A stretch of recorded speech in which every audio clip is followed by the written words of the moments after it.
Welcome into Sportsmemo's betting podcast for the Wednesday card, March 13th. We're actually talking to Robbie Veno right now on Twitter at RobVenoSports, and we're talking late here on Tuesday. So the openers just came out at Bet Online, Robbie. But first off, welcome to the podcast. How you feeling? I am feeling pretty good, Drew. Obviously a fun time of season, but yeah, feeling good today. I'm looking forward to this week for sure, and then the following 2 weeks. Absolutely. I bet you're feeling good, man. Red hot, Robbie Veno. What are you, 8-0 the last 2 days, including free plays, 9-0? Boy, oh boy. And it's not like they didn't make me sweat a couple of them out. I know we were both on the Wofford side, which didn't look good for a while, but boy, they came through. And then, of course, St. Mary's fouled with 0.2 of a second left. Go to the line, knock down two, get another cover. So, yeah, when you're seeing things right and you're running well, those are the things that happen for you rather than against you. And right now, like you mentioned, 8-0, last 2 days, free play yesterday, Gonzaga got there. And almost everything we talked about on the podcast yesterday came to fruition. So good day, good couple of days overall. Yeah, for sure. I mean, that St. Mary's game, that was a wild one. And that Wofford game, man, that one was nice. Having Wofford, they were losing. With about 4 minutes left, it was tied. You get the 7-point favorite. It's not looking good. And then all of a sudden, they just played lockdown defense combined with the UNC team not being able to hit a point. And Wofford, they can hit their free throws. It's a good team, man. Robbie, where are you seeing Wofford right now? Yeah, I think yesterday when we talked about it, I don't think they can make it to a 6, but I do think they could be a 7 for sure. Of course, saying they can't be a 6, if certain things happen over the course of this week, maybe they can. I have them power rated so high, Drew. Legitimately, they're in the ACC, they'd be right up there with Clemson. So you're talking about a team of, mid-rung ACC strength and maybe a little bit better. To me, 6 be a little high, but 7 or 8. And as we say, I've been saying here for Sports Memo forever. Teddy covers, myself, way back in the day. Wofford was just another easy winner, Drew. That's all it was, just another easy winner. Exactly. Right side, wrong side, either way, it cashed, man. So congrats on that Wofford game. And you get some plays up today. It's also $2 Tuesday, and if you're listening to this on Wednesday, because we're doing this so late on Tuesday, talking about the Wednesday games, there'll be a lot up as well, some soccer matchups from Nick Borman, and early plays coming in from the guys, early starts all day long in the college basketball conference tournaments. And we'll talk about one here, the aforementioned Wofford Terriers. You said we're lined up with middling of the road ACC teams. Looks like we've got 2 of those here, 621, 622. Clemson at NC State. Not at NC State. It is the tournament game, neutral site in Charlotte. 1.5. Bet Online just opened them. Clemson minus 1.5. 142 being the total. Robbie, how would you look to bet this second round game in the ACC tourney? Yeah, solid contest for sure, Drew. I made Clemson a 0.5 point favorite, so pretty much in line with where the opener has come here. These two teams only had one meeting this year, and it was nip and tuck the whole way. NC State had that game at home. There was no home game for Clemson in this series this year. NC State wins at 69-67. It's definitely a contrast in styles. For sure. Clemson would much prefer the methodical style, which is the way the first game went. Stayed under the total, as evidenced by the 69-67 final. And NC State would love, under Kevin Keats, to get it up and down. It's what they do best. So on a neutral floor, we've said here on the show plenty of times that it's easier to slow a game down than it is to speed it up. Clemson's pretty well disciplined, and I don't know that they'll allow NC State to get them into even a 15-20 minute period over the course of 40 where it's kind of speed up basketball. It makes it difficult on NC State, but all that being said, they did win that style the first time around on their home floor. I don't know that I could play this one either way as far as side is concerned, but I might look toward under here. We saw both of those ACC games earlier this afternoon, Drew, go over the total almost by identical scores, 79-71, 78-71, but I think this one may stay under. I would pretty much bank on Clemson being able to impose their will and make it a slower game.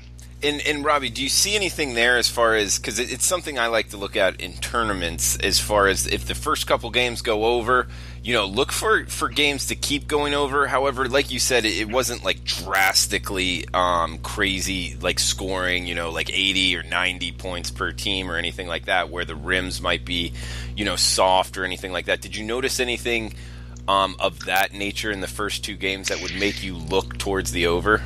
Yeah, with Notre Dame, it was a real hot shooting first half and an ice cold second half, right? But Georgia Tech for the game, Drew, did shoot over 50%, and that's not a good shooting team. This is an NBA arena that they're playing in, the Charlotte Hornets home.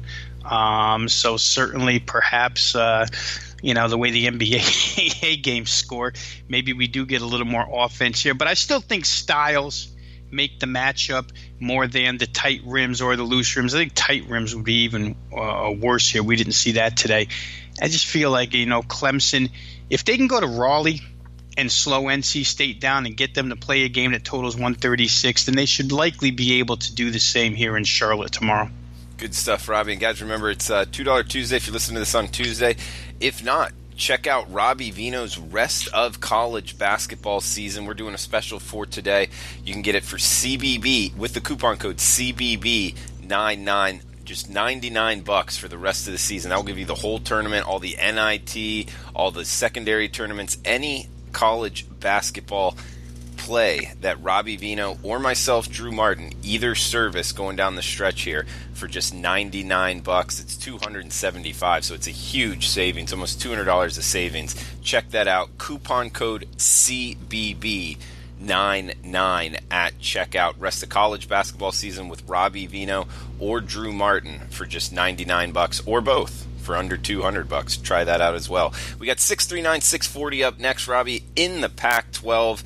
3 p.m. Eastern, 12 noon Pacific tip here. Arizona at USC. Looks like -1.5. That's Arizona laying in this one. 139.5 the total, Robbie. Yeah, and the Pac-12, Drew, for all intent and purposes, is an absolute free-for-all at this point in time. I know for the majority of the season, a lot of people, I think even including myself, have figured this to be a one-bid league. But we were, giving the Pac-12 some time to sort itself out, and maybe a second team would emerge. And not only didn't a second team emerge, Drew, but the first place team fell like a ton of bricks at the end of the season. So right now, believe it or not, the number 6 seed in this tournament is Oregon. Oregon happens to sit number 1 in this league in my power ratings right now. So that goes to show you what a jumbled up mess this is. Washington, of course, held the top spot for a long, long time this year, but Mike Hopkins' crew did not play well down the stretch. You're going to get fully focused efforts out of every single one of these teams in this tournament. If you don't, shame on the head coaches, shame on the kids, because for these teams, their only way into the NCAA tournament is to win this tournament. It's almost like, the Ohio Valley or any other one-bid league at this point in time.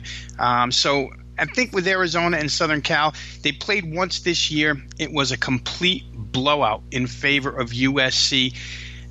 We saw Sean Miller take the microphone at half court a couple of nights ago and pretty much announced to the crowd that he's done coaching this Arizona team.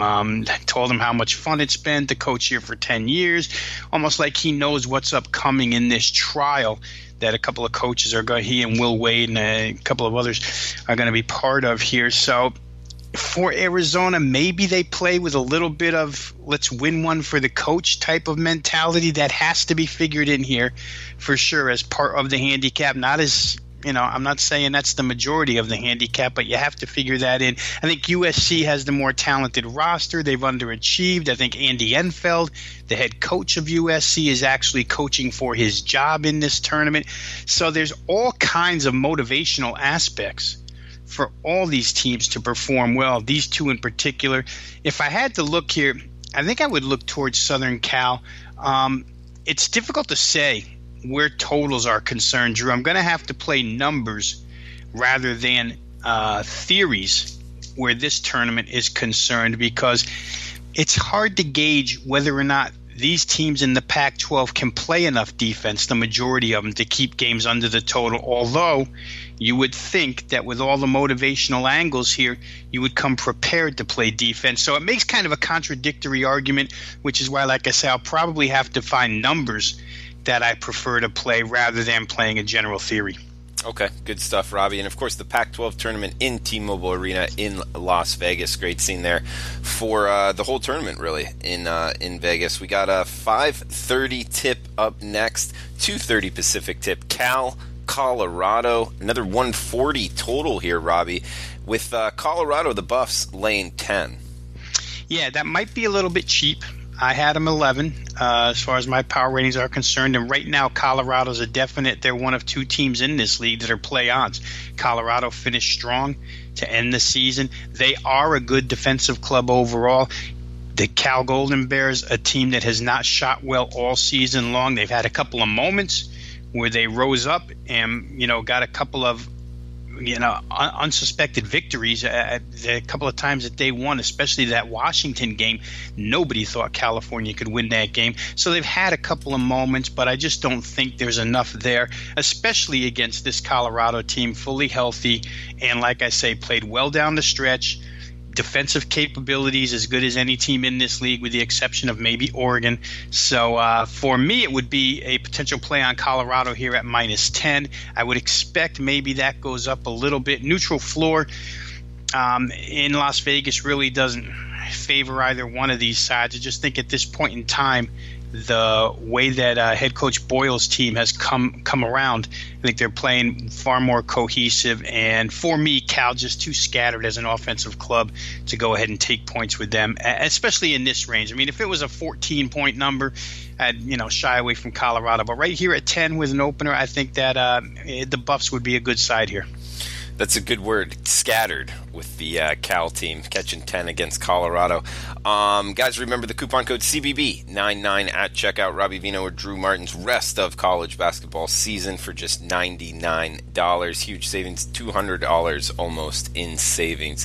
We got next game up here, Robbie. Stanford, UCLA, 643-644. See a 9 o'clock Eastern tip here, 6 o'clock Pacific in T-Mobile Arena. Stanford laying 2 versus UCLA, 153 the total, Robbie. Yeah, and a couple of blowouts in these two games, Drew. They met twice. Home team crushed each time. Stanford 104-80, win by 24. UCLA 92-70, win by 22. Obviously, by the scores, you can tell they both exceeded the current total for tomorrow's game, 184 in one, 162 in the other, both better than the 153 we're asked for here. So there's an offensive nature to this series. Obviously, I come on the podcast and I talk about coaches like to correct what went wrong the first time, and neither one of these head coaches could correct the defense the second time around. So scoring should be plenty for both of these sides. I think the key for me as to whether or not I play the game or the total will be the health of Dejon Davis, the Stanford point guard, still questionable here with the foot injury. He missed the last couple of games of the season. Stanford generally not the same without him in the lineup to be that third key scorer. I will say this, he did not play in the January 3rd meeting against UCLA, and that's the game Stanford got beat by 22. They only scored 70 in that game. When he played against UCLA at Maples Pavilion, they scored 104 points. So he's a pretty big factor as far as Stanford's concerned offensively. For UCLA, at this point in time, Drew, it's kind of roll out the balls and let's see if we can win a tournament. They've been playing high-scoring games for quite a while now, so it'd be tough for me to play under in any circumstance. But if Davis plays for Stanford, perhaps the over is the way to look. Yeah, that's an interesting point. What were the stats again when Davis played and when he didn't play? Yeah, when Davis did not play, Stanford against UCLA scored 70 points. That was at Pauley Pavilion. When he did play in the game on February the 16th, they scored 104, so 34 points more. He was a big part of it. He had 11 assists, 12 points in that game. And like I say, when you can add him to Akpala and De Silva, it's a pretty good offensive team. You throw in the big guy, Josh Sharma, and, they've got 4 guys that are reliable weapons at that point in time. But Davis is the head of the snake, so to speak, and without him, they're kind of a different club offensively when he's not there to run the point. Man, that seems like something, kind of one of those, I don't know, I don't want to say winning, but just kind of like angles where, it's one of those really important angles as far as when a guy's playing, not necessarily his point total, but the team's point total, and as far as like how drastically different it is against the same opponent, Robbie. So he's healthy, he's playing. Is this a situation where it's kind of Stanford or pass for you? Yeah, I would. Well, it could be total or pass for me, Drew. Tell you the truth, if Davis plays, then Stanford could definitely be a play. UCLA, I think one of the keys that we'll find in this game, what it could come down to if it's a close contest, is UCLA's a poor free throw shooting team, Drew. I've seen plenty of nights where they just clang free throw after free throw, and I think their overall statistical numbers are not good as well. Don't have that pulled up in front of me right now, but I know they're somewhere in the 60% range as far as a in the 60s as a free throw shooting team. That's not good if you're involved in a game where the line is 2 points. So Stanford with Davis, probably a good side, and Davis on the floor probably makes this an over. Yeah, man, I'm seeing 63% from the free throw line. There's only 9 teams in the country that are worse. So coming from a Pac-12 team, that is a terrible free throw percentage there, and that's something I almost never bet, Robbie. I mean, teams below 65% from the free throw line, that is a to lose a couple bets like that, either betting overs or on that team, and I've learned, do you stay away from those type of teams as far as under 65% free throws? Well, especially in these conference tournament situations where there's so much on the line. If UCLA was a lock for the tournament, might be one thing, but when you're talking about a game that's priced at 2 points, and the expectation is that it will come down to the last 5 minutes, whether or not it does, because remember, the first 2 games were blowouts each way, so maybe the line doesn't reflect the final score, but it's an indicator as to how tightly matched these two teams are. And if it comes down to it, you want Stanford to shoot the free throws. You don't want UCLA shooting free, or you don't want to be on the UCLA side begging for them to make free throws at the end of a game. Yeah, absolutely. Great analysis there. Last game, Robbie, the Get Back the Degenerate Special, 11:30 Eastern start. Washington State, Oregon. BetOnline has it 142 the total. Looks like Oregon laying 10.5 in Vegas. Yeah, boy, they came on at the end of the season, Drew. They've performed very, very well. It was a long time coming for this team, which suffered through injuries, especially the most notable one when Bol, their star freshman, went down. But somehow, some way, Dana Altman found a way to regroup this team and really perform well down the stretch. I mean, they destroyed Washington late in the season, and they come in to this tournament with a full head of steam, winning 4 straight games. They haven't won a game in their recent 4-game win streak by less than 8 points. So certainly they're capable of winning by margin, even though they're not an explosive offensive team. They rely on the defensive end. If you check out the points allowed in their last 4 games, 51 to Arizona State, 47 to Arizona, 47 to Washington, and 61 to this same Washington State team, which they just played a few days ago. Washington State's reliant on offense. Robert Franks, he may be the best player on the floor, but if you shut him down, which Oregon's found a way to do twice, or at least keep him contained, because against Oregon, Washington State has only scored 58 and 61 points in the 2 matchups, far below what they normally would score. I think we talked a lot yesterday about sometimes third time around it's tough to beat a team 3 times, but in the same breath, as we've seen the last couple of nights, sometimes the matchups are just too tough to overcome. For me, this is a matchup where Washington State's concerned that's too tough to overcome. I would probably play Oregon. I said earlier that there's 2 play-on teams in this particular conference tournament. They would be Colorado and Oregon. They're likely the only 2 trustables. Somebody could get hot in this tournament. There's talented teams involved. Bobby Hurley's Arizona State team, talented. But they've all been so erratic throughout the season, and the 2 teams, Colorado and Oregon, are the 2 that close the season strong. That's why my focus is kind of on them. I'd rather ride a hot Pac-12 team at this point in time than try and guess which one of the other 10 might get hot for this tournament. So for me, probably Oregon or nothing at all. I don't think Ernie Kent's squad will be able to do what they do best against this defense. And Robbie, as far as the Pac-12, is there a team from the Pac-12 that can make the tournament and not win the tournament? A couple of weeks ago it was probably Washington, but now I think Washington's in the same boat as the rest of these teams. You have to win your tournament. They could still be put in by the tournament committee. I never want to guess what they're going to do, but Washington did not close the season very well, losing to California, one of the worst teams in the nation, and then getting beat at home by Oregon 2 of their last 4 games, winning a 1-point game against Stanford. It's just not a team that's playing well. They even had to go to overtime to beat Oregon State. So you take their last 4 games, it's nothing special.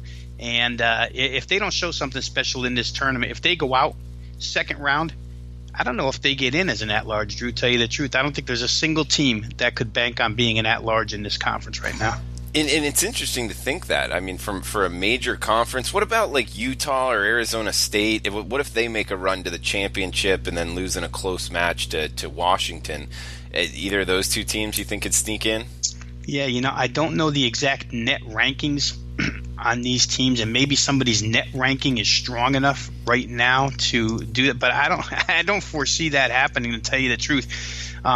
In the case of Arizona State, they were the second best team in this league for the majority of the season, but even Bobby Hurley's team had their troubles down the stretch. So I tell you what, as far as I'm concerned, I don't think that any of these teams – and you know what the kicker to this whole thing is, Drew, is that they went through an entire Pac-12 season, all of these teams, without really being able to get a big win inside of the conference. If you're in the SEC or you're in the Big 10 or you're in the Big 12, if you're in the Big 12, you beat Texas Tech, that's a quality win.